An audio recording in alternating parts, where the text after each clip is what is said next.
The reason why you're not progressing in life is because you focus on the new changes that you want to make, the new habits that you want to start, the new routines that you want to implement. And then you find yourself back at square one, not achieving your goals, not progressing, and being the same person that you've always were, because you haven't shed the skin. You haven't removed the baggage of the bad habits that hold you back from being the best version of yourself. That's why I'm going to share with you 7 things that I stopped doing to become unrecognizable. Let's get straight into it. Have you noticed how quickly after a breakup a man will start dating or even entering into a new relationship? Because it's easy to start doing new things, it's easy to start adding new things than it is to heal yourself, to look at yourself objectively and think, what am I not doing? What am I actually doing that's contributing to where I am in life, to what I have achieved, what I haven't achieved?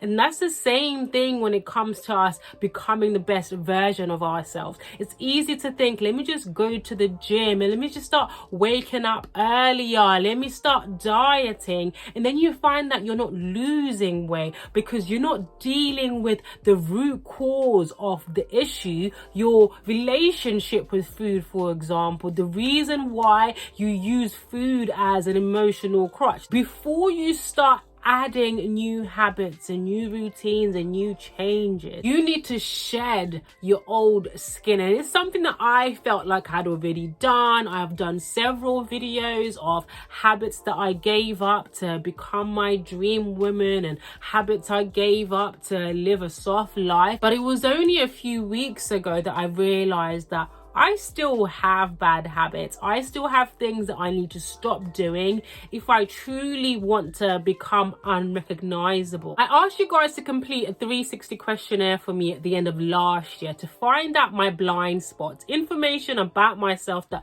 other people might be aware of, that I might not be aware of. And everyone gave me such amazing feedback. I was so overwhelmed with gratitude and with love that people find my content helpful. My content has helped so many people. And then I was reflecting a few weeks ago to think, could it be that the reason, or one of the reasons why I'd asked for this feedback was for validation? Because one of my goals for 2023, as it has been for the last 3 years, was to grow my channel. And because I hadn't hit the subscriber goal that I wanted, part of me was feeling like, what am I doing wrong? Am I even helping people? Should I focus on something else? So I realized that my inner child was seeking that validation, you know, to be loved, to be appreciated, to be seen. And that showed me that I had a long way to go when it came to healing my attachment style. I thought that I was close to having a secure attachment style. Well, it seems that I'm still heavily in my anxious attachment style. And I've spoken about this in previous videos, but someone with an anxious attachment style has an intense fear of rejection and abandonment. So you hold on to unhealthy relationships or you push people away. I'm going to be going into more detail of how I'm going to be healing my anxious attachment style in another video. But I realized that I need to move from seeking validation to affirmation, because when you're seeking validation, you are not confident about yourself or your abilities, whereas when you're seeking affirmation, you already know that you're good enough, that you're worthy. You just want the acknowledgement and that recognition from other people to agree with what you already know. So it's not that I'm not going to be seeking feedback from you guys or other people, but understanding before I seek that feedback, the reason why I'm doing so. Am I doing it because I need validation? I'm feeling insecure about what I'm doing, where I'm at in life, and I need other people to validate me? Or am I confident about where I am, who I am, and I just need an objective point of view and other people to affirm what I already know? One of my friends was supposed to come and see me yesterday. We had agreed on a day and all the things that we're going to be doing, and then yesterday morning morning. I texted her to confirm if she was still coming. I didn't hear anything. A couple of hours later, I texted her again. I didn't hear anything. Up until now, it's still been radio silent. So the whole of yesterday, I was so annoyed because one of my pet peeves is people not doing things that they said they were going to do. So I was reflecting on this last night thinking, why does this annoy me so much? Well, essentially plans are like promises that you're going to do something, that you're going to show up. So I felt as though she didn't value me, she didn't value my time, to not even call me or text me to say, Lorraine, I can't make it because of A, B, C, D. And that got me thinking again that I have made promises to myself that I did not keep.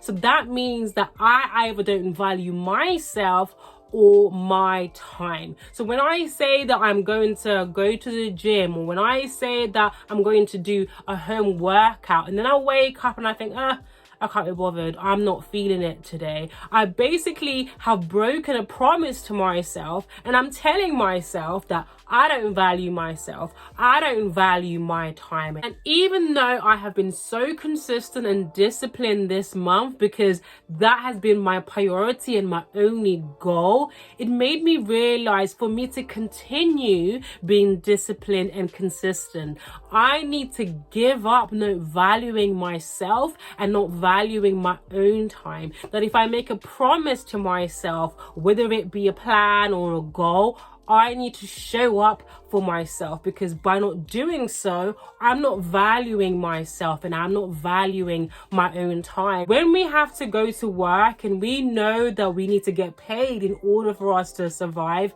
we make sure that we're up on time. We make sure that we do go to work. But when it comes to our own personal goal of our business, side hustle, losing weight, whatever it is, we don't have the same of respect for ourselves, the value for ourselves. So that's one thing that I'm giving up. If you've watched my previous videos, you probably heard me saying I'm not a gym babe, that I'm lazy, trying to find shortcuts for me to lose weight. Needless to say that last year I didn't lose any weight. I might have lost a few inches here and there when I was doing my alternate day fasting, but that came right back on up when I stopped doing that fasting. By telling myself that I wasn't a gym babe and I do things the easy way, I didn't join the gym and I didn't lose weight until at the end of last year when I was doing my end of year review and I was thinking, what did I do or not do to contribute to me not losing weight? There were so many other things that I hadn't done. I wasted so much time focusing on the easy route, telling myself that I couldn't do it the hard way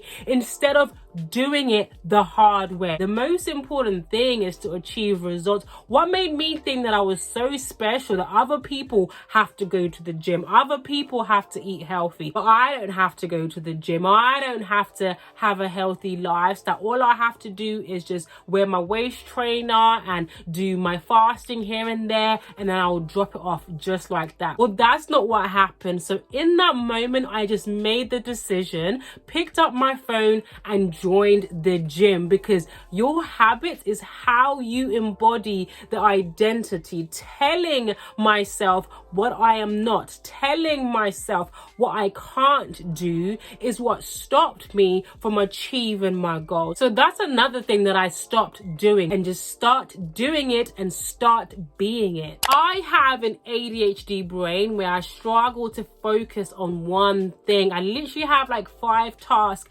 happening at the same time, and it's the same thing that I used to do when it came to my goals, where I would focus on 5 goals in a month. So if I was investing 30% of my time and effort in all these 5 goals, that meant that I only received 30% of a return of investment, of progress, of results. But during the Becoming Unrecognizable challenge, I only set one goal. That was part of the challenge. You could only focus on one goal for the next 30 days. Just in the first week, I was able to see that when I was doing home workouts, my daughter would be trying to jump on me, trying to do the home workouts with me, that it got really confusing. I wasn't really doing it to the best of my ability, and I would just stop maybe like halfway because, you know, she was trying to dance with me. So I decided to wake up at 6 o'clock and do the workout before my daughter woke up. So this meant that I was actually able to do the workout. I was able to do it at the best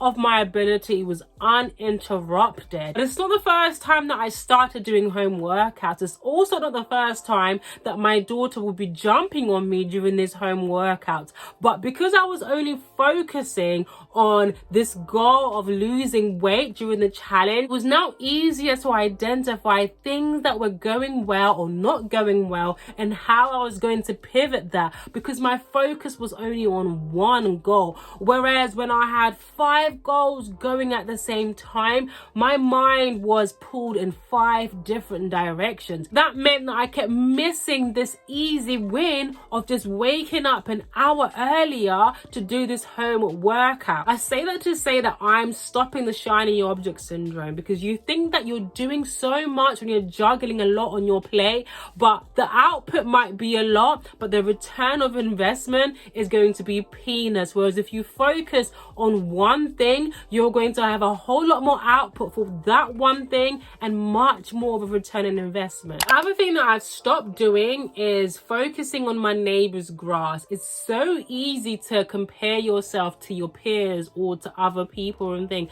why aren't I where they are, and why am I so behind, and why haven't I achieved this goal? When you're focusing on what somebody else is doing, you lose sight on what you're doing, on your own journey and how you can improve. You start trying to copy what other people are doing, or even just losing confidence in yourself. And that is the worst thing that you can do. When you no longer have confidence in yourself and in your ability, there's no point in even continuing what you're doing, because you have to believe with every fiber in your body that you are capable of achieving that goal, of accomplishing that goal. Instead of focusing on people who have bigger channels, or maybe people who had smaller channels before me and now have surpassed me, that's only going to make me feel bad about myself. That's only going to make me have poor self-confidence and think that I'm not good enough and not believe in my own abilities anymore. But instead, if I just focus on my own channel, what I'm doing well, what I'm not doing well, and what I need to do to improve. I'm not sure if you guys have caught on, but I have a type A personality, and I like things to be done in a specific way, which means that I tend to be just a tad bit controlling. Now, this does not bode well in relationships. This does not bode well when it comes to achieving your goals for many reasons. One, things don't always work out how you plan them. You could have a meticulous plan, like I always do. Things will not always go according to that plan. The first week of 2024 was absolute shambles. I had a perfect plan of all the things that I was going to do, and then on the second, I was ill. Up until the Saturday or the Sunday, I can't remember what day that was. So that first week I was down for the count. So I was only able to go to the gym, I think it was once that week. I was only able to do a few home workouts. I wasn't able to do my intermittent fasting. My previous response would have been of absolute devastation. I would have felt like a failure. I was going to fail the whole challenge, and it was just going to be a downhill spiral from there. But when I was reflecting, I was focusing on the things that went well and the things I was able to achieve, and I was able to give myself grace for the things that did not go well because I was not feeling well. And it showed me that I actually achieved and accomplished much more under the circumstances, given the fact that I wasn't well. And this is what I love to tell my clients or anyone that I'm talking to. focus more on the things that you were able to do and the things that you were able to achieve. It's so easy to look at the glass half empty and to look at things that you haven't done. So much so that you're going to neglect your goal because you feel like a failure. But it should be progress over perfection. So even though I am a type A, I have also adopted the art of just letting go, because things happen for a reason. Even bad things sometimes happen for a good reason. I found that by controlling things and wanting things to be a specific way, it made me narrow-minded, and I wasn't able to see all the other perspectives, all the other possibilities, and all the other ways that I could tackle the same problem. That's where you find you're beating a dead horse and doing the same thing over and over again and expecting different results, which is a sign of insanity, by the way. So just letting go is also a sign of femininity. You need a healthy mix of masculinity and femininity when it comes to achieving your goals. Even as recent as last month, December 2023, I used to say things like, I want my old body back before I had a baby. Now granted, that's the best I've ever looked. I ain't even gonna hold you, but I was also unhealthy. I wasn't fit. I would eat a lot of takeaway. I would eat out. I wouldn't eat a lot of vegetables. It was by God's grace that I was able to sustain that body. Now I want to create a better body, but I also want to have a healthy lifestyle. I found that my ideology of what my dream body was, my dream woman was, or what success was, kept me stuck, held me back from actually being the best version of myself, because I was only focusing on the things that I did previously for me to achieve that body, not realizing that now I have a mum body. I have to implement other strategies like going to the gym, like a more healthy lifestyle, and also just being fit in general, not walking up the stairs and I'm huffing and puffing because I'm not fit. When I started my coaching business, I was so fixated on making it a six-figure business right in the beginning, mind you, that I was using strategies that people who are already at six figures, people who are already millionaires are using, and obviously that's not going to work for someone who is a startup business. So instead of focusing on being successful and defining what success looked like for me